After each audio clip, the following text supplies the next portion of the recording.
सोचिए, एक ऐसे रेलवे स्टेशन के बारे में जहां रातें अक्सर अपनी सुबह नहीं देख पाती। एक ऐसा नाम जो खौफ का दूसरा नाम बन चुका है। यह कहानी है अनीश की और बेगुन कोदर की। हाँ, वही स्टेशन जहां कहा जाता है कि हर रात एक नई मौत की कहानी लिखी जाती है। देखिए, कहानी की शुरुआत ही इस डरावनी सच्चाई से होती है। बेगुन कोदर कोई कोई आम स्टेशन नहीं था। ये एक ऐसी जगह थी जहां ड्यूटी पर आना सीधे सीधे मौत को दावत देने जैसा था। और आज तक का रिकॉर्ड था कि कोई भी ऑफिसर वहां से जिंदा वापस नहीं लौटा था। तो सवाल यह है कि यह सब शुरू कैसे हुआ। चलिए, अनीश की आंखों से देखते हैं भारत के सबसे भुताहा स्टेशन की वो रात जिसने उसकी जिंदगी हमेशा हमेशा के लिए बदल दी। बेगुन कोदर रेलवे स्टेशन। अरे, सालों से अपने भूतिया किस्सों और रहस्यमयी मौतों के लिए इतना बदनाम था कि लोग कहते हैं कि रात में वहां से गुजरने वाली ट्रेनों में लोग खिड़की खोलने से भी डरते थे। और वहां ड्यूटी पर तैनात होने वालों को तो पता ही था कि शायद वो अगली सुबह का सूरज नहीं देख पाएंगे। अनीश ने, आप जानते हैं, बचपन से ही इस स्टेशन के डरावने किस्से सुने थे। लेकिन जब घर के हालात ऐसे हों कि एक तरफ कुआं और दूसरी तरफ खाई हो, तो डर पर मजबूरी भारी पड़ ही जाती है। उसे ना चाहते हुए भी एक तरह से मौत के मुंह में जाना ही पड़ा। ड्यूटी पे जाने से ठीक पहले उसके सीनियर अधिकारी ने उसे सिर्फ एक चेतावनी दी थी, एक नियम जो उसकी जिंदगी और मौत के बीच की पतली सी लकीर थी।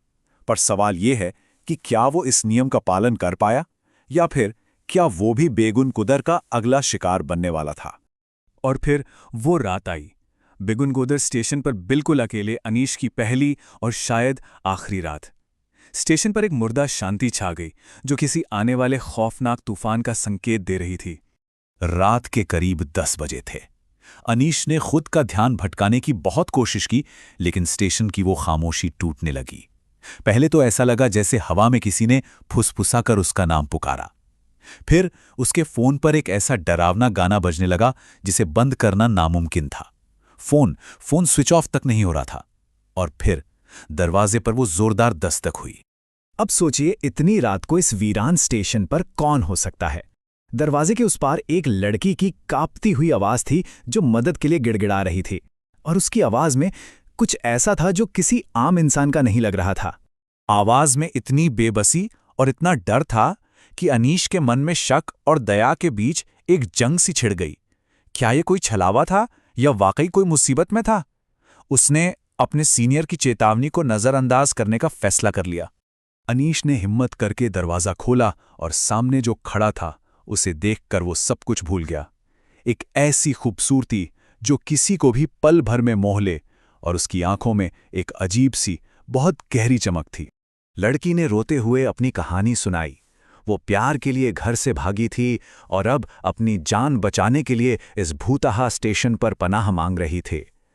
उसकी बातों और उसकी खूबसूरती के आगे अनीश का सारा डर जैसे पिघल सा गया, और उसने उसे अंदर आने दिया। अनीश ने उसे अंदर आने दिया। उसे लगा कि वो किसी की मदद कर रहा है, लेकिन उसे ये बिल्कुल नहीं पता था कि उसने मौत को ही अपने कैबिन में दावत दे दी है, और अब यहां से कोई भी जिंदा नहीं बचने वाला। लड़की ठंड से कांप रही थी, तो अनीश ने सोचा उसके लिए चाय बना दे। वो किचन में गया, लेकिन चाय बनने से पहले ही उसे लड़की की एक ऐसी दिल दहला देने वाली चीख सुनाई दी जो किसी इंसान की तो बिल्कुल नहीं लग रही थी। अनीश घबराकर दौड़ता हुआ बाहर आया तो देखा कैबिन का दरवाजा खुला था। लड़की गायब थी और फर्श पर ताजे खून के छींटे पड़े थे।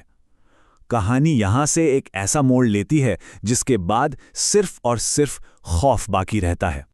अनीश बुरी तरह घबराकर केबिन से बाहर भागा। कुछ ही दूर चांदनी रात में उसने उसी लड़की को देखा। उसकी पीठ अनीश की तरफ थी और वो जमीन पर पड़ी किसी चीज पर बेरहमी से कुल्हाड़ी चला रही थी, और उसके मुंह से जानवरों जैसी अजीब अजीब आवाजें आ रही थी।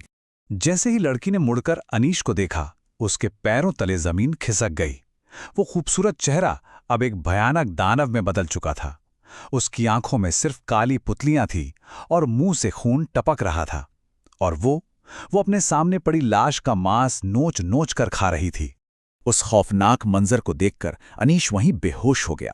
लेकिन कहानी का सबसे भयानक मोड़ तो अगली सुबह आने वाला था, जब उसे ये पता चलने वाला था कि उस रात का असली शिकार कौन था। जब अनीश की आंख खुली तो वो अपनी कुर्सी पर ही था। एक पल के लिए उसे लगा कि शायद रात में जो कुछ भी हुआ वो बस एक बुरा सपना था, लेकिन फिर उसकी नजर अपने कपड़ों पर खून के सूखे धब्बों पर पड़ी। तभी उसे प्लेटफॉर्म से आता हुआ शोर सुनाई दिया। उसने बाहर निकलकर देखा तो बहुत से लोग इकट्ठा थे जो जमीन पर पड़ी किसी चीज को घेर कर खड़े थे और उस पर उंगलियां उठा रहे थे। अनीश भीड़ को चीरता हुआ आगे गया और जो उसने देखा उससे उसकी रूह कांप उठी। जमीन पर जो कुल्हाड़ी से कटी हुई लाश पड़ी थी वो किसी और की नहीं बल्कि खुद अनीश की थी। बेगुन कुदर ने अपना एक और शिकार ले लिया था और अनीश की आत्मा अब हमेशा के लिए उसी स्टेशन का हिस्सा बन चुकी थी। तो जरूरी सवाल ये है, क्या किसी में इतनी हिम्मत है कि वो बेगुनुकोदर स्टेशन पर एक रात बिता सके? क्या पता अगली बार मदद की गुहार लगाने वाली वो लड़की आपके केबिन का दरवाजा खटखटाए और आप भी अनीश की तरह हमेशा के लिए वहीं रह जाएं।